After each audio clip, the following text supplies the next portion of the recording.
کیونکہ ہمارے نمائندہ جمشید ملک نے ڈاکٹر فاروق عبداللہ کے ساتھ تھوڑی دیر پہلے بات چیت کی ہے، اہم سوال پوچھے ہیں اور کیا کچھ فاروق عبداللہ نے سوالوں کا جواب دیا ہے، سن لیجئے گا۔ جموں کشمیر سے لے کے ملک بھر کے یہ بات کرنے کے لیے اس وقت ہمارے ساتھ ہیں سابقہ وزیر اعلیٰ ڈاکٹر فاروق عبداللہ صاحب۔ سر پہلے خیر مقدم ہے آپ کا، اس ٹور کے حوالے سے ذرا جان جائیں گے۔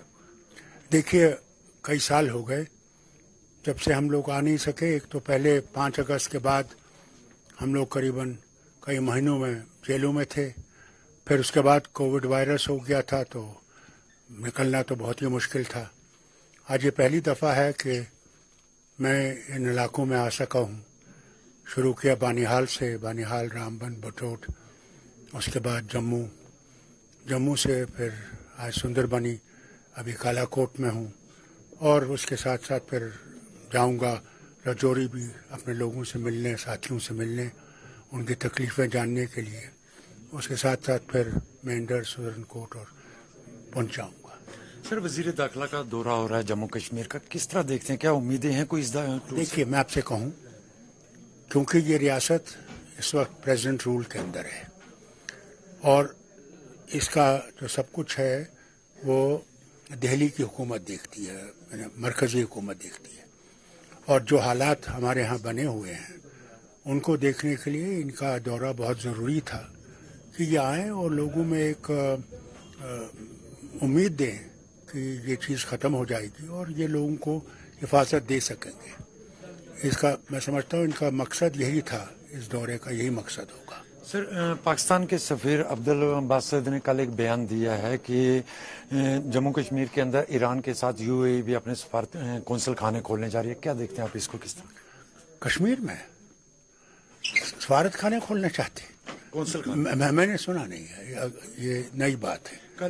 میں نے کیونکہ میں فارن افیئرس کے میں تعلق رکھتا نہیں ہوں، کہ مرکز کا جو ہے وہ تو فارن افیئرس مرکز دیکھتی ہے، سینٹرل گورنمنٹ دیکھتی ہے ہر ریاست کا، اس لیے اس کا فیصلہ جو ہے وہ مرکز کرے گی کہ کیا سفارت خانہ کھولنا چاہیے یا نہیں کھولنا چاہیے۔ کئی ریاستوں میں ہے، ان کے جو ہیں کونسلرز ہیں، یہ اب ان کی مرضی ہے، کیونکہ یہاں پہ ہمارے ڈسپیوٹ ہے پاکستان کے ساتھ، اس میں ذرا میں نہیں سمجھتا ہوں اتنا آسان ہوگا۔ سر جموں کشمیر کے حالات کو لے کے آپ بھی وکالت کرتے ہیں کہ پاکستان کے ساتھ بات کرنی ضروری ہے۔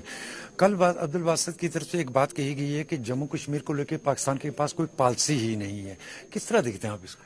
دیکھیے پالیسی کا سوال میں نہیں جانتا، وہ سفیر رہے ہیں، وہ جانتے ہوں گے، مگر میں تو پاکستان کا شہری نہیں ہوں، نہ ان کی حکومت میں ہوں، نہ میں جانتا ہوں ان کی پاکستان بھی کوشش کرے گا کہ اس مسئلے کو حل کرے اور کوئی راستہ نکالیں جس سے ہم چین سے رہ سکیں، ہم ترقی کر سکیں۔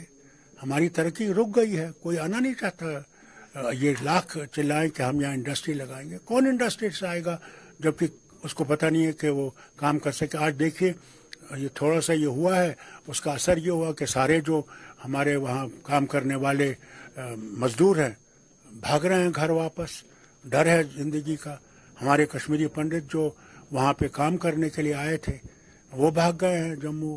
میں سمجھتا ہوں گورنمنٹ آف انڈیا کو اسی طرف دیکھنا چاہیے کہ جب تک وہاں استھتی ٹھیک نہیں ہو تب تک یہ لوگ جو وہاں پہ ملازم ہیں ان کو لگایا گیا ہے، ان کو وہ تنخواہ جموں میں ملنی چاہیے جب تک کہ حالت ایسی ہو کہ یہ واپس آرام سے آ سکے۔ آخری 2 کوشچن سر، کیا نیا جموں کشمیر بنانے کے جو وعدے کیے تھے، کیا آپ سمجھتے ہیں کہ آج کی تاریخ میں وہ نیا جموں کشمیر کہیں نظر آ رہا ہے؟ مجھے تو نہیں نظر آ رہا ہے، ہو سکتا ہے دلی والوں کو نظر آ رہا ہوگا، مجھے تو نہیں نظر آ رہا ہے، کیونکہ میں نے کوئی ایسی چیز نہیں دیکھی۔ جو نے وعدہ کیا تھا کہ 50,000 ملازم لگائیں گے، وہ کہاں ہے؟ پھر دیکھیے غربت کہاں پہنچ گئی ہے، ہر ایک چیز مہنگی اتنی ہو گئی ہے کہ غریب مر جائے گا، اور ہر طرف سے اب ریٹائرڈ انجینئرس کو لگا رہے ہیں، اور ہمارے بچے پڑھے لکھے انجینئر ہیں گھر میں بیٹھے ہوئے، بتائیے وہ ان کے ماں باپ رو نہیں رہے ہیں؟ وہ نہیں رو رہے ہیں کہ وہ نوکری میں لگ جائیں۔ ڈاکٹر ہیں، وہ ہر طریقے کے پیرامیڈیکل سٹاف ہے، نرسز ہیں، پڑھی لکھی ہیں، ہمارے ہسپتالوں میں ضرورت ہے، مگر نہیں ہے۔ लगाए नहीं गए हैं। सर, आप उस वक्त वजीर आजम से मिले थे, उसके बाद आपने यकीन दिलाया था कि जम्मू कश्मीर के साथ कुछ होने नहीं जा रहा है।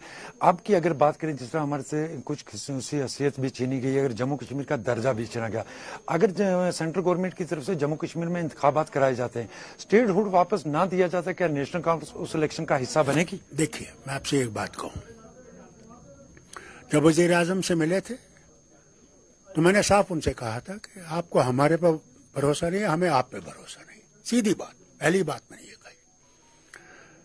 और बहुत कुछ बात करने के बाद उन्होंने कहा, साहब हमारा जरूर यह है कि दिल्ली की दूरी है और दिल की दूरी है, और हम इस दिल की दूरी और दिल्ली की दूरी को दूर करेंगे। मगर उसमें कोई पहल नहीं हुई है, अभी तक हम कोई वो पहल नहीं देख रहे हैं।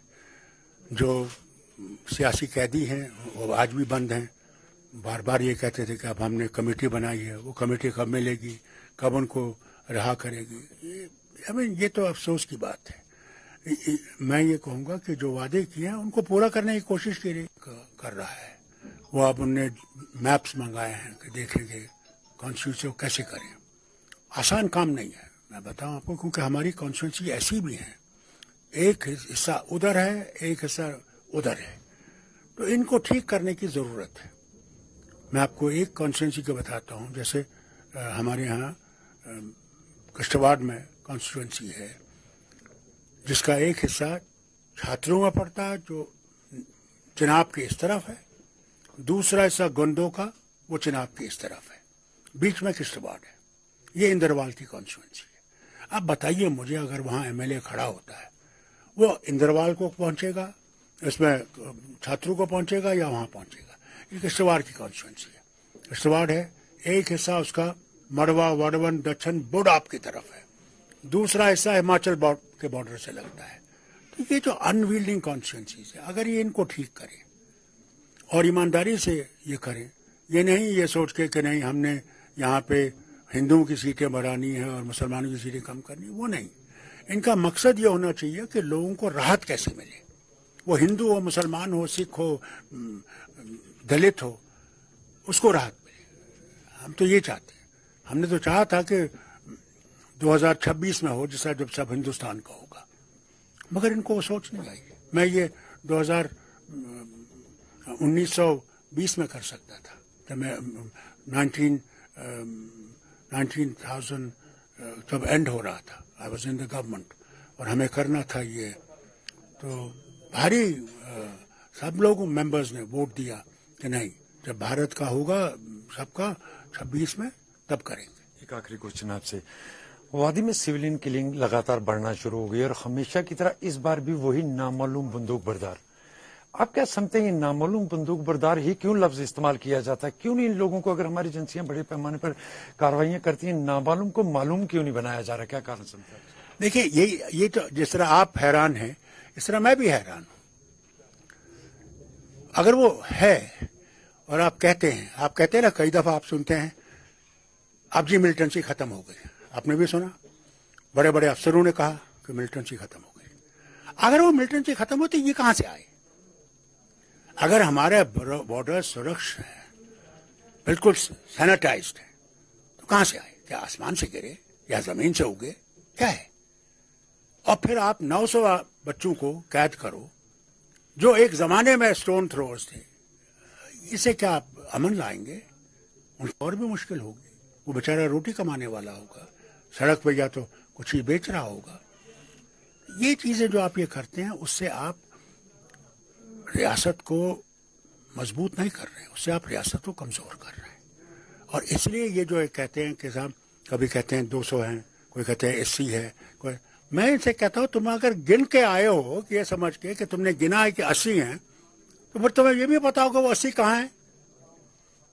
एक फिगर कहां से लाते हो तुम लोग? कभी 80, कभी 200, कभी 300, कहां से? या तो तुम्हारे पास इन्हें अपना पूरा डेटा दिया होगा कि हम आ रहे हैं भैया, ये है। तो इसलिए मैं समझता हूँ ये गलत है इनका। और सबसे बड़ी चीज ये है कि हमें मुल्क में, खासकर जम्मू कश्मीर में, नफरत पैदा करने की कोशिश नहीं करनी चाहिए। ये रियासत हिंदू, मुसलमान, सिख, ईसाई, बौद्ध सबकी है। अगर आप इसमें नफरत पैदा करेंगे तो आप भारत के लिए एक बहुत खतरा पैदा कर रहे हैं। और अगर ये समझते हैं कि यूपी के इलेक्शन के लिए उनको ये करना है तो इनको ये बेहतर है कि यूपी हार जाएं, मगर वतन को मजबूत करना जरूरी है। वतन बच गया हम सब बचेंगे, वतन नहीं बचा तो कोई नहीं बचेगा। देवेंद्र सिंह राणा पे आखिरी क्वेश्चन करते हैं। उनके जाने के बाद या इस तरह कहा जा रहा था कि अफवाहें कई किस्म की गर्दिश कर रही थी कि कई ऐसे और लीडरान हैं जिनको हरास किया जा रहा है सेंटर की तरफ से। चाहे हम राजौरी की भी बात करें, यहाँ भी कुछ लीडरान की तरफ से इस तरह की शिकायतें हैं कि उनको भी हरास किया जा रहा है सेंट्रल गवर्नमेंट की तरफ से। आप क्या समझते हैं, ये लोग खुद मर्जी से जा रहे हैं, हरास किया जा रहा है इन लोगों को? वो मैंने समझता हूँ खुदा जानता है, क्योंकि कयासारियां बहुत हैं। मैं कोई नहीं कह सकता किस लिए जा रहे हैं। जब हमसे मिलने भी आए थे श्रीनगर में तो मैंने और उमर ने खास साफ पूछा, जवाब नहीं दे सके, बिल्कुल नहीं जवाब दिया। तो इसलिए जो जा रहे हैं, अब देखिए बैंक के चेयरमैन चले गए, क्या वजह? अभी हमारे राठौर साहब के बेटे जिसको इतना तंग किया था, खुदा नजात दे, 5 लोग उस कंपनी में है। इसी बेचारे को जेल, इसी बेचारे को ईडी, इसी बेचारे को हर तरफ से हरासमेंट, और फिर ये कहना कि इस जमात के साथ ज्वाइन करो। वहां इनके 2 नेता बने हुए हैं, एक तरफ से लोन साहब हैं, दूसरी तरफ से वो बुखारी साहब हैं। उनसे ये कहा जाता है इधर ज्वाइन करो, इधर ज्वाइन करो। इनके ज्वाइन करने से नेशनल कॉन्फ्रेंस को कोई नुकसान नहीं होने वाला, बल्कि हम इनको डंके की चोट में आज कहता हूं आपकी चैनल से, वो मैंने समझता हूं खुदा जानता है, क्योंकि कयासारियां बहुत हैं। मैं कोई नहीं कह सकता किस लिए जा रहे हैं।